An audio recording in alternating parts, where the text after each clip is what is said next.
तो आज इस वीडियो में हम 4 ऐसी चीजों के बारे में बात करने वाले हैं When you can sync your breath with your opponent, you can exactly point out the time जहां पर वो मूव ही नहीं कर सकता। कलरी पोएट में वॉरियर्स को कुछ ऐसा सिखाया जाता था। Hello everyone, welcome back to the fighters journey. My name is Uday and आज हम जिस चीज के बारे में बात करने वाले हैं वो ना सिर्फ एक फाइटर और एक एथलीट के लिए इंपॉर्टेंट है, but it is important for every single human. That is stamina and endurance. And इस चीज को मास्टर करने के लिए आपको कोई भी स्किल सेट का रिक्वायरमेंट नहीं है, सिर्फ हार्डवर्क लगता है।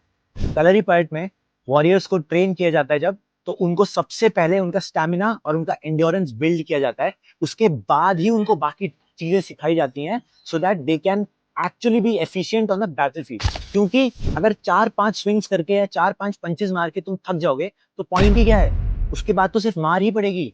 या अगर फील्ड पे 10 से 15 मिनट के बाद तुम थक जाओगे, एग्जॉस्ट हो जाओगे, then you are replaceable because you are not efficient. इसलिए स्टैमिना इंपॉर्टेंट है, because it separates great athletes from average ones. तो आज इस वीडियो में हम 4 ऐसी चीजों के बारे में बात करने वाले हैं जो आपका स्टैमिना बहुत तेज ग्रो कर सकती हैं। Last point is very important, इसलिए इस वीडियो को एंड तक देखना, बहुत कुछ नया सीखने को मिलेगा। So first and one of the most important things that a lot of great athletes do is high intensity interval training. Start करो 3 मिनट की जॉगिंग से, फिर 100 मीटर का sprint at your full capacity and then you walk for 1 minute. ये हो गया एक round. ऐसे जितने मैक्सिमम नंबर ऑफ राउंड आप कर सकते हो आप वो करने की कोशिश करो एंड एवरी ऑल्टरनेट डे एक राउंड बढ़ाने की कोशिश करो। स्टैमिना भी आपके मसल्स की तरह ही होता है, it grows slowly and steadily. Second, endurance and shadow boxing drills. Now, you should be able to throw a lot of punches even if you are tired. इसलिए शैडो बॉक्सिंग एंड बर्पीज करना आपको बहुत important है, क्योंकि burpees से आपका endurance build होगा and shadow boxing से आपकी मसल मेमोरी डेवलप होगी। तो जैसे आप स्पारिंग करते हो तो आपको रियलाइज होगा कि आपकी बॉडी बहुत फास्ट गैस आउट कर रही है। It is because you lose a lot of stamina very quickly when you are in an actual scenario. इसलिए हमें अपनी बॉडी को वो मसल मेमोरी देनी है so that it is able to act on it when it is actually required. As David Goggins said, when your mind says you are tired, your body is only 40% tired. आपको अपनी body को push करना है so that it can actually achieve its full potential. इसलिए आपको shadow boxing and burpees करना important है। Third, food is fuel. सबको पता है कि क्या खाना सही है, क्या खाना गलत है आपकी बॉडी के लिए। So if you develop this food is fuel mindset, then आपके टेस्ट बर्ड्स आपकी हेल्थ के बीच में कभी भी नहीं आएंगे। Lastly and the most important thing is breathing exercises. Kalaripayattu में वॉरियर्स को कुछ ऐसा सिखाया जाता था जो आपको सुन के आपके होश हो जाएंगे।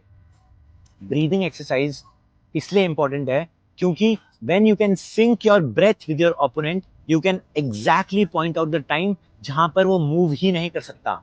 अब मैं बताता हूं ऐसा क्यों होता है। Right after you fully exhale, आपकी बॉडी में इंट्रा एब्डोमिनल प्रेशर इंक्रीज होता है, ऑक्सीजन लेवल्स कम होते हैं एंड कार्बन डाइऑक्साइड लेवल्स बढ़ते हैं।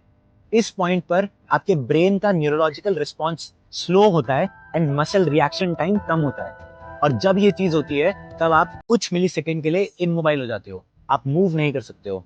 इसलिए जो एक्सट्रीमली टैलेंटेड वॉरियर्स होते थे उनको ब्रीदिंग में मास्टरी हासिल करनी होती थी, तब जाके वो उनको वो दर्जा दिया जाता था, because they knew how to sync their breath with their opponent and attack at the time when there is no chance of blocking.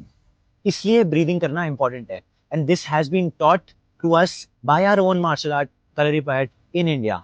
So I hope ये वीडियो आपको अच्छा लगा होगा एंड लाइक करना इस वीडियो को, share this with your friends, tell them how important breathing is, tell them how important developing your stamina and endurance is। And हम मिलते हैं नेक्स्ट वीडियो में। Bye bye.